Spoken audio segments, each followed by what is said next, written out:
Hello everyone, মাত্র 30 সেকেন্ডেই ঠিক এরকম পাসপোর্ট সাইজের ছবি তৈরি করতে পারবেন হাতের মোবাইলটা দিয়ে। পাসপোর্ট ছবি তৈরি করার জন্য আপনার মোবাইল থেকেই যে কোনো একটা ব্রাউজার সিলেক্ট করতে হবে। সবচেয়ে বেস্ট হচ্ছে গুগল ক্রোম। গুগল ক্রোমে চলে আসবেন, সার্চ বক্সে লিখতে হবে কাট আউট ফ্রো লিখে সার্চ দিবেন। লেখার সাথে সাথেই সবার আগে অফিসিয়াল ওয়েবসাইটটি চলে আসছে। এই লোগোটা দেখে আপনারা ক্লিক করে দিবেন। এখন আপনাদেরকে সেই ওয়েবসাইটের ভিতরে নিয়ে আসবে। একটু নিচের দিকে চলে আসবেন, এখানে পাবেন পাসপোর্ট ফটো মেকার। তারপর এখানে ক্লিক করবেন। এখানে আপলোড ইমেজ অপশন আছে, এই আপলোড ইমেজে ক্লিক করবেন। তারপর আপনাকে আপনার গ্যালারিতে নিয়ে আসবে। আপনি যেটা পাসপোর্ট সাইজের ছবি করবেন সেই ছবিটা সিলেক্ট করবেন। আমি এই ছবিটা সিলেক্ট করতেছি।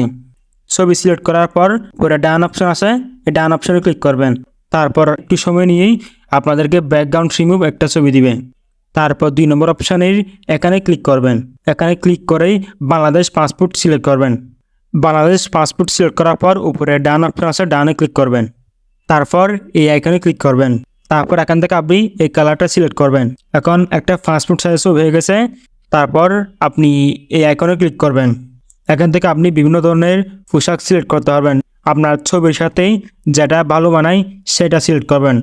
আমি কয়েকটা সিলেক্ট করে দেখাচ্ছি।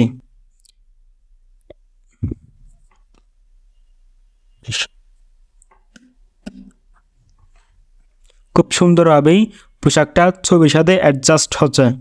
তারপর সব কিছু ঠিক থাকলেই ডান অপশানে ক্লিক করবেন।